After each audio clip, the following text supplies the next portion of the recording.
When we think of the term Machiavellian, what comes to mind is often a cold, calculating approach to power, one that does not shy away from manipulation, deceit, and even cruelty. This concept, rooted in the ideas of Niccolò Machiavelli, has long fascinated scholars, political leaders, and philosophers. Born in Florence in 1469, Machiavelli would rise to become one of the most influential political thinkers of the Renaissance, a period known for its profound intellectual and artistic developments. However, it is his writings on politics, particularly his seminal work, The Prince, that would forever alter the way leaders approach power and governance. Early life, the formative years of a thinker. Niccolò Machiavelli's early life was shaped by both privilege and adversity. Although his family had a prominent position in Florence, they were not wealthy by the standards of the time. His father, Bernardo Machiavelli, was a doctor of laws, but he struggled financially due to his involvement in a series of lawsuits and his eventual bankruptcy. Despite these financial challenges, the Machiavelli family maintained a significant library, which would later play a crucial role in shaping young Niccolò's education. Growing up in Florence, a city brimming with intellectual, political, and cultural activity, Machiavelli was exposed to a wide range of ideas. He studied Latin and Greek and became well-versed in the classical works of Roman and Greek writers. He also attended lectures at the Studio Fiorentino, where scholars like Marcello Virgilio Adriani taught. By the time he was an adult, Machiavelli had acquired a thorough humanist education, which was typical for someone seeking a career in Florence's political and administrative world. Machiavelli's worldview was also influenced by the rise and fall of religious and political figures in Florence, particularly the Dominican friar Girolamo Savonarola. Savonarola was a fiery preacher who took over Florence in the 1490s and denounced the excesses of the church and the moral corruption of society. Despite Savonarola's eventual execution in 1498, Machiavelli admired his intellectual prowess, though he later used him as an example of the dangers of an unarmed prophet in The Prince. Machiavelli was coming of age in a tumultuous time, and the political instability of Florence would be a theme that would persist throughout his life and writings. A rise to power, diplomatic missions, and military strategy. At the age of 29, Machiavelli found himself in a pivotal position. In 1498, after the fall of Savonarola, he was appointed to the office of head of the Second Chancery in Florence. This office gave him responsibility for foreign affairs and military matters, and it placed him in direct contact with the political leaders of the time. Machiavelli's rise was remarkably swift, particularly given that he did not have the typical apprenticeship or family connections that many in such positions relied upon. During his tenure, Machiavelli became deeply involved in organizing Florence's military forces. He worked to replace the city's reliance on mercenaries with a militia composed of Florentines. He believed that a well-trained and loyal native force was more reliable than mercenaries who were motivated solely by money. This idea would become one of the core principles in his later works, where he emphasized the importance of virtue, a term he used to describe the qualities of a leader who could shape his destiny, including military prowess. Machiavelli's diplomatic and military missions took him to various courts across Europe.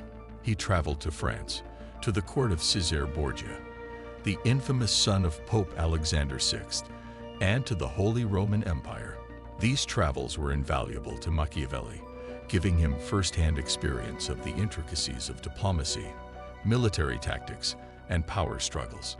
One of the most notable experiences was his encounter with Cesare Borgia, a ruthless and strategic leader who would later serve as a model for Machiavelli's ideas about power. In his writings, Machiavelli praised Borgia for his ability to manipulate his enemies and secure his position, though he also pointed out Borgia's fatal flaws. During this period, Machiavelli wrote a number of works, many of which were deeply influenced by his observations of real political events. He also began to form his own ideas about leadership, power, and statecraft, which would later crystallize in The Prince. The fall of the Republic, exile, and reflection. In 1512, the political landscape of Florence dramatically changed. The Medici family, which had been ousted by the Republican government, returned to power with the support of a Spanish army. The Republic was overthrown, and Machiavelli, who had been a loyal servant of the Republic, was imprisoned and accused of conspiracy. After being tortured, he was sent into exile at his family's country estate in San Casciano, just outside of Florence. It was during this period of exile that Machiavelli would produce his most important works, including The Prince and Discourses on Livy. The transition from active political life to introspective exile was a turning point for Machiavelli. He was forced to reckon with the fragility of republican ideals and the complexities of political power. While many would have become disillusioned, Machiavelli turned his attention to writing. He wrote about the ancient Roman Republic, about military strategy, and about how power dynamics shaped the course of history. His works became a synthesis of his experiences and a reflection on the political realities of his time. The Prince, Power, Politics, and the Pursuit of Virtue. Machiavelli's most famous work, The Prince, was written in 1513 and dedicated to Lorenzo de' Medici, the ruler of Florence at the time. The book is often considered one of the most important treatises on political theory ever written, but it is also one of the most controversial. In The Prince, Machiavelli argued that rulers should be willing to do whatever it takes to maintain power, including manipulation, deception, and cruelty. The famous phrase, "The ends justify the means," is often attributed to Machiavelli, although it does not appear in exactly this form in his works. Nevertheless, the idea behind the phrase captures the essence of his argument. What makes The Prince unique is its pragmatic, almost cynical, approach to leadership. While many political philosophers before Machiavelli focused on ideals like justice, virtue, and the common good, Machiavelli was concerned with what worked in the real world. He was less interested in how a prince should be morally virtuous than in how he could maintain power in an ever-changing political landscape. In this way, Machiavelli's work is a departure from traditional political thought, emphasizing the complexities of human nature and the harsh realities of governance. In his book, Machiavelli discusses the qualities that a prince should possess, such as being cunning like a fox and strong like a lion. He also introduces the concept of virtue, which refers to the set of qualities that a ruler must possess to effectively shape events and secure his position. However, Machiavelli also argues that fortune, or luck, plays a significant role in the success of a ruler, and this randomness must be controlled by the prince's actions. While the prince is often seen as advocating for ruthless tactics, Machiavelli did not completely dismiss the importance of virtue.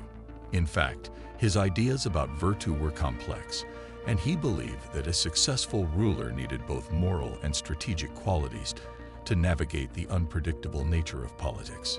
Discourses on Livy, Republican Virtue, and the Preservation of Liberty. While the prince advocates for autocratic rule, Machiavelli's Discourses on Livy presents a different perspective, focusing on the dynamics of republics. Drawing on the history of Rome, he argues that a republic requires an active citizenry, where public virtue and a willingness to defend the state are crucial for its survival. Unlike the centralized power in The Prince, Discourses on Livy emphasizes the importance of a balanced government, with active involvement from citizens and checks between branches to preserve liberty. Legacy and influence. Machiavelli's lasting impact. Machiavelli died in 1527, but his works continue to influence political thought and governance. His ideas have shaped a wide range of political regimes, from authoritarian to democratic, and his name is now synonymous with political strategy and manipulation. While the prince is often seen as advocating for ruthless tactics, Machiavelli's broader ideas on republicanism, governance, and virtue remain highly relevant. Today, his emphasis on realism, pragmatism, and the interplay between fortune and virtue continues to inform everything from corporate strategy to international relations. That's all for today's video. If you enjoyed this deep dive into Machiavelli's timeless wisdom, don't forget to hit that like button and subscribe for more captivating explorations of history's most influential thinkers and their impact on the modern world. Drop a comment below with your thoughts. Do you agree with Machiavelli's views on power, or do you think there's a better way? Let's get the conversation started.